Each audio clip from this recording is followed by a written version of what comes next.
Во Гостивар има ризик од епидемија на жолтица. И власта повторно задосни со реакција, иако председателот Филипче уште пред 2 недели алармираше за ризикот од жолтица. Власта дури вчера излезе со препораки за превенција и откривање симптоми. Се уште не се објавува извештајот за вода во Гостивар.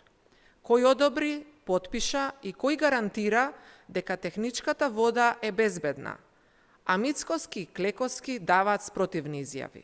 Клековски вели до крај на неделата водата во Гостивар ќе може да се пие, а Мицковски вели има нова бактерија. Ова е тотален институционален колапс.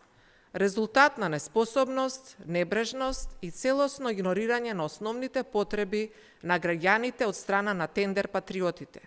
Додека Мицковски отвора базени и оди на екскурзии, а Клековски држи пресконференции, илјадници луѓе се разболуваат, а цела држава се претвора во зона на ризик.